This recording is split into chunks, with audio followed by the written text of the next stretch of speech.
Thank you for the introduction, Sue. I'm Nikki. So, what have we got? Let's see how we go here. That's the title of my presentation. Before I go into it, just to say, I'm going to do what I said in the intro. So I'm going to blend together a bit of the personal and move into a bit more of the professional experience.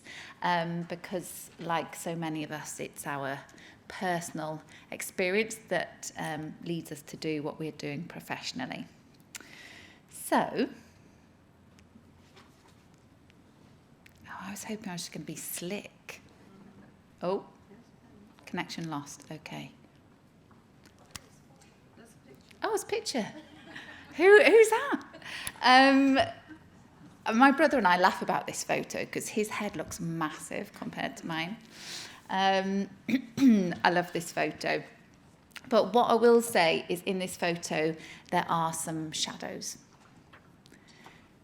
So what you can't see is my eldest brother, who died when he was 4.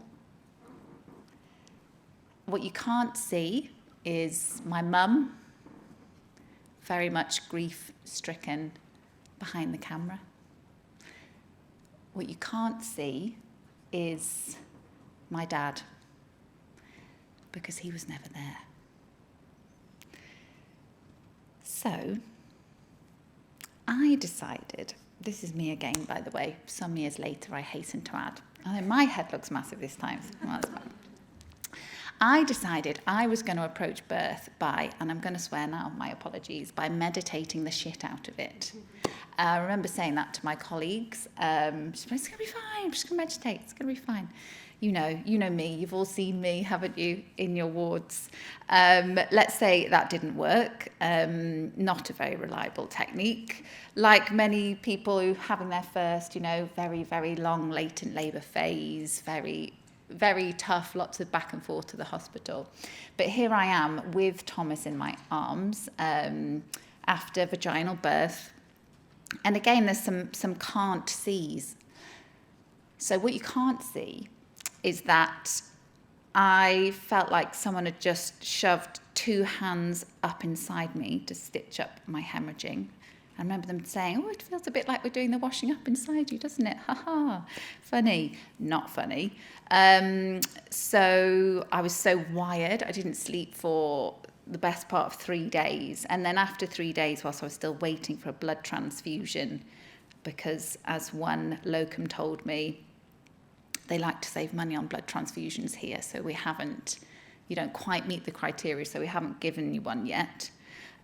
So on day 4, when I was given one, I had an experience which to this day I would still love to understand, but where I was, I assume, just so exhausted, physically exhausted, that I couldn't move, and I couldn't open my eyes, but I could just about speak. And to me, I believed that it was my turn to die. Not my brother's. We were still holding his story. But I thought, Andrew died then, and now it's my turn to tap out.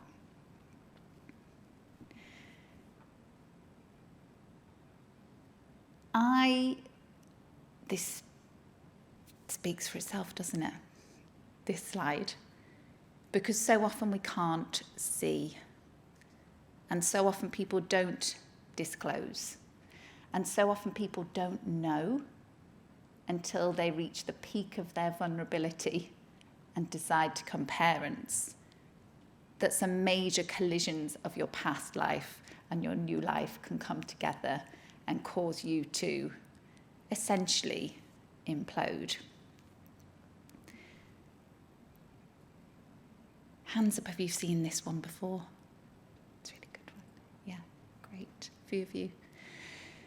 So I put this up here because I'd love you all to know about it. It's very colourful, it's very powerful. Sylvia Duckworth is well worth looking up here. And, those who critique a model will tell you that actually this is not perfect. A lot of the intersections here that dictate who has the power are very overlapping, and that's where Kimberly Crenshaw's work is very much worth looking up to. But on 8 out of 12 of these factors, I'm close to power. I'm at the closest to power that anyone could possibly be. So I'm a citizen, I'm white, I have secondary education, I'm able-bodied, my children were born into a marriage that was heterosexual. I am neuroatypical, so that one put me slightly out. Mostly stable mental health, but had challenges. I'm slim, I own a property. I think I did then, yeah, my first ever. I wish I was rich. I'm not. I'm English and I'm a cisgendered woman. So the point here really is not to invalidate my story, but is to encourage everybody to think about people who don't have the privilege that I do. Because the further you go out in that circle, and the more and more you sit on the margins, the more susceptible you are to suffer, particularly when it comes to trauma. So we know from research, wonderful researchers, there's so many of them, there's a great heritage of research now on birth trauma, that some factors that make people more vulnerable to birth trauma are very well known. Some of them you can spot. I always said, there's lots of things about my story you couldn't see, and actually I don't know if I was one of the spottable people, but some of them are. And here, I tick the box of history of mental health and adverse childhood experiences. Yes, neurodivergent people, yes. But I didn't tick any other box there. But you will know when people come into your services that some of these things are obvious. And in my mind's eye, when we know these things, there's no excuse other than to work in a very trauma-informed way. And I always like to labour the point that 1 in 3 women in this country are a victim of sexual abuse. Most of them won't tell you. So if you know that, and you're asking people to be examined and to open their legs, you can always be quite certain that most days, 1 in 4 of the people you've looked after has felt intensely vulnerable. I'm home now at this point. This is me. That's a song. Oh, I should have played the song. Love that song. This is me again at home in my bath. Again, what you can't see, new mum treasuring that precious tiny thing who's almost 10 now. So what you can't see is that as a human being at this point, I was unable to fall asleep without someone holding my hand and telling me I wasn't going to die. My body would convulse whenever anybody mentioned birth. I wasn't able to leave my own bedroom without having a panic attack. I'd never had a panic attack before that point. And this was such a hard memory, was resisting the urge to run. Because the fight and flight response when you're in real intense end of trauma is physically so strong. So in the middle of the night when Thomas is crying, I'm doing my absolute best to be some type of mother and show up for him, but all my body wanted me to do was to run out and into the night. And like many, many mums suffering from intrusive thoughts, which I wrote down initially, but I've actually hit a point in my healing journey where I felt I wasn't courageous enough to tell you what those thoughts were. Perhaps because by saying them aloud, you relive them a little bit. But I fully and fundamentally believed I would essentially never, ever, ever be the same person again. I sent my 2 best mates a text here from the bath. My husband had to dictate it. It was something along the lines of I love you, but, things is the end of the road, guys. Probably never going to leave my home again. And, see you on the other side, if there is one. Now, when my cousin said to me, is it just a bit of the baby blues? And I was like, I don't know. don't know what it is. And everyone kept trying to give me a depression scale, and I was like, I'm really not depressed, but I don't know what it is. And then the perinatal mental health team couldn't see me because at that point I didn't want to kill myself. And so we went around in circles, basically no one who I loved knew what had happened to me. I just kind of become acutely unwell very quickly. And this is probably what makes me so passionate about Make Birth Better, is because it was a Radio 4 programme, Woman's Hour. Susan Ayres, again, wonderful Professor Susan Ayres was speaking on there, and she was speaking about birth trauma. My mum, of course, Radio 4 is on all the time. She was listening, so she was like, when things were really bad, Nikki, I think maybe you had birth trauma. And I was like, oh, okay, all right. So she said, it'll be difficult, but why don't you listen? So I did just about manage to listen to some of it at least. And I emailed Susan Ayres. And she pointed to me towards the Birth Trauma Association. And I found a therapist. Again, privilege. And she gave me a tick list of symptoms. And can you imagine? This was 3 years on. I was still semi-functional, just about managed to operate as a human at this point. Someone gives you a list that nails everything that happened to you. And you're like, to me, that is utter madness. That postnatal PTSD can be often preventable, always diagnosable, always treatable, and yet so often it's either misdiagnosed or it flies under the radar. And yet we know 40% of women feel in some way traumatised by their birth. Between 8 and 10% of women and birthing people in this country will meet clinically significant symptoms of PTSD. That's a lot. It's a lot. So to me, there's no excuse. I just absolutely fundamentally never want anyone to have to wait as long to find out what was wrong with them as I did.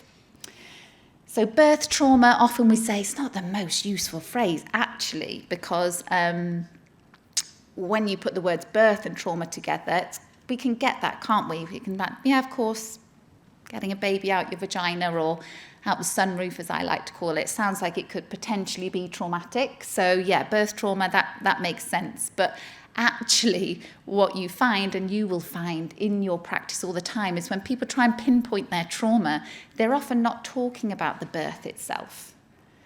For me, it was that moment 4 days after where I thought it was my time to tap out. That was the beginning of my full mental cascade. People will pinpoint points in their pregnancy, in their experience of breastfeeding, in the reproductive journey they might have gone through to just get to the birth itself. So really, we're talking about perinatal trauma. And it might seem a bit nuanced, but we're a bit fussy about that and Make Birth Better. But we do say birth trauma because that's what everybody has popularised, and that makes sense. So of course, my personal experiences moved very much from just being the personal into the professional when in 2020 I took on this wonderful role of running Make Birth Better, and it was a wonderful coming together of things.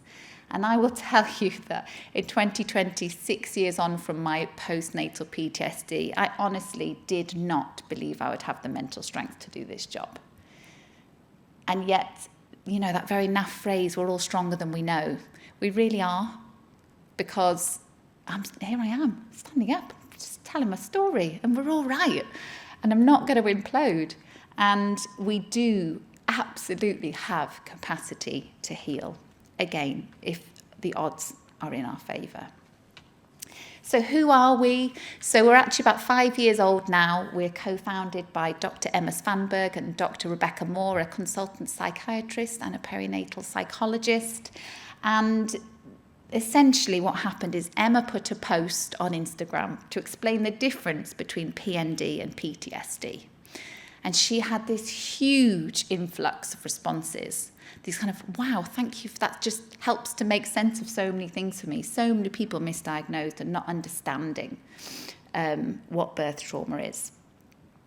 And that was the beginning of a coming together of things. So she did a thematic analysis, as you do, on the themes from the stories that came through to her. And there were 5 themes that we workshopped around the country. But one of those themes was this passionate, visceral urge to make birth better. And I know, it's very self-selecting, the people who come to these kind of conferences, because I know you've all got that urge too. And that's why you're here.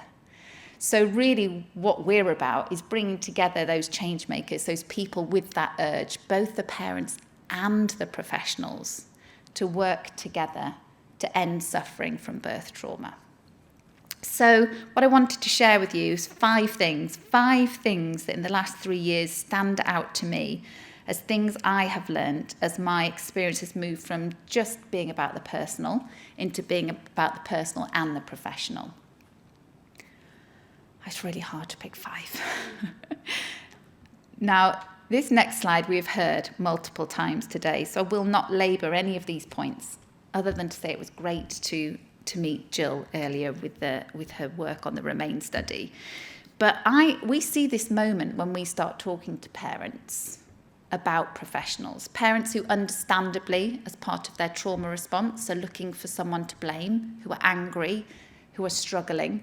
And when we begin to open their eyes and help them to understand how hard it is for healthcare professionals like yourselves to compassionately, reliably hold space for women and birthing people when you are not being held yourselves, there's often a penny drop.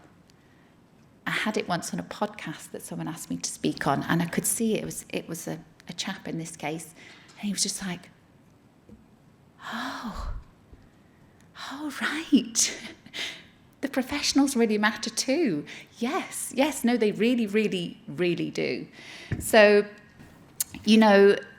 we know that almost all, in fact, I think you could say all those who choose to work in maternity services believe in honouring birth experiences. And really they're being broken by, and I'll be bold here, a patriarchal system which doesn't care. Because back to that power diagram, who created our system? The people who have 12 out of 12 items in the middle of that pie. And they're not women, they're men. So societal narratives, I could have picked out loads, but again, when you start to unpick them, there are a lot of societal narratives that contribute towards birth trauma. And at this point, what I haven't said, and I really should, is we describe birth trauma as very much presenting on a scale. So going back to those four symptoms, what you might find, in order to meet the clinical diagnosis of PTSD, they're going to have to present something from each of those 4 boxes reliably for at least 1 month to get that, PTSD. What many, many women and birthing people will experience is some symptoms from a number of those boxes, but maybe not all. But PTSD is at the furthest end. Birth trauma helps us to express the scale of what's going on. So something that really contributes to birth trauma is these narratives. These narratives, at least you have a healthy baby. And I chose this one because I think this illustrates the best the way society silences women and birthing people. And also how many healthcare professionals and women themselves have internalized this. We have been brought up to believe that the baby's health is more important than our own. We, as healthcare professionals, have built a system which is about keeping the baby alive, as someone said earlier, making sure nobody dies. And generally they mean the baby.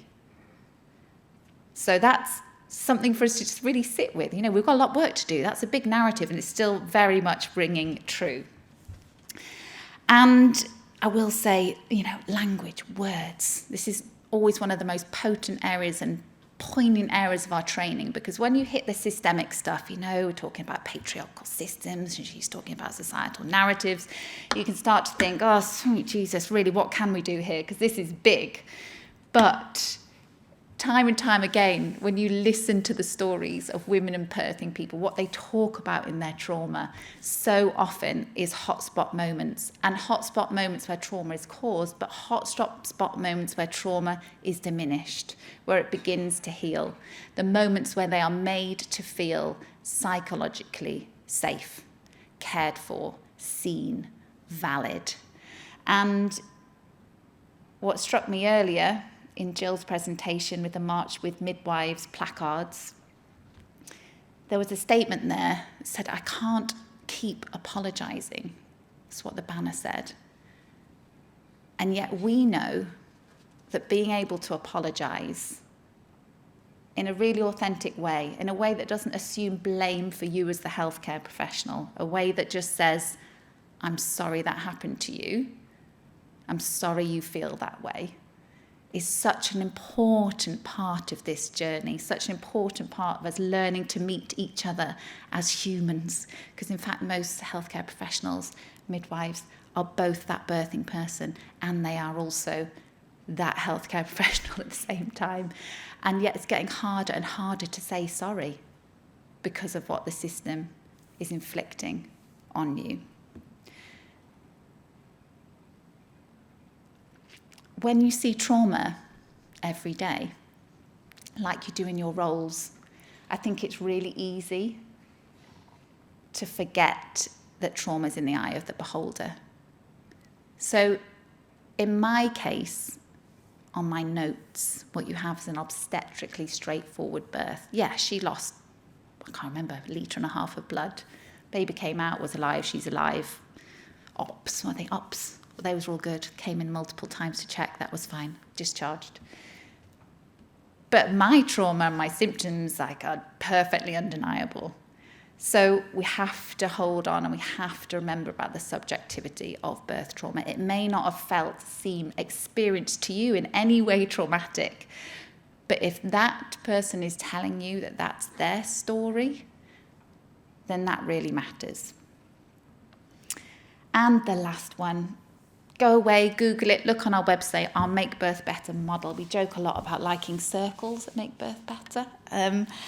This is really actually where we started 5 years ago, was knowing that the only way to actually really tackle birth trauma and prevent the vicarious trauma that is affecting so many healthcare professionals is, unfortunately, to do all the work, is actually to really go understand what's going on for baby, mother, birthing person, partner, huge topic, the teams, the organisations, society, politics, because actually we've got to kind of scattergun across all of those things if we're going to make a difference. So do go onto our website and watch that model.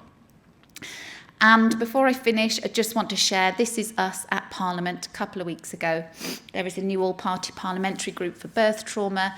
Birth trauma has been mentioned for the very first time in the Houses of Parliament. It was mentioned in Prime Minister's questions last week.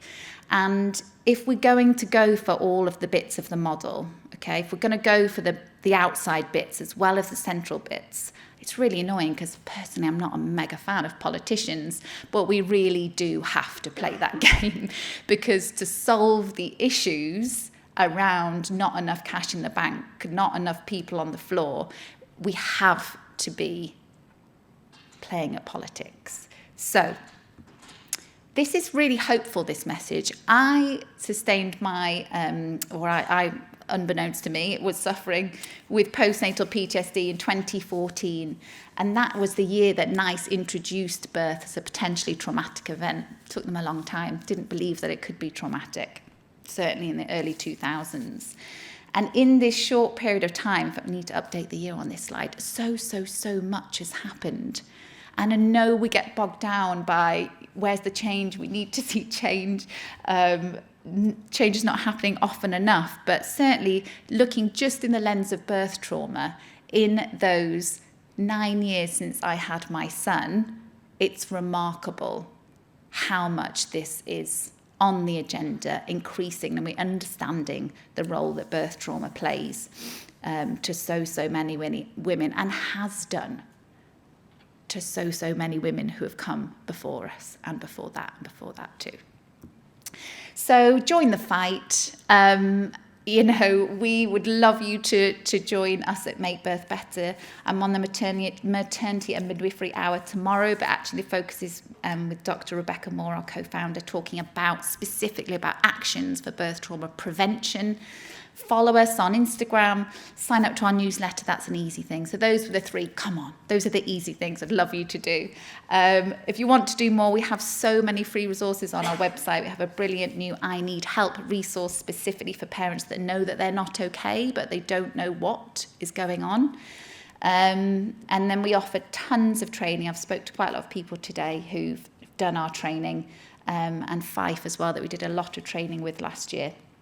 And for those of you that do have that kind of activist vibe and really want to do the big stuff, then look at joining our Make Birth Better Champions programme. We have more than 200 parents and professionals working together to campaign for change. So that's us. Thank you.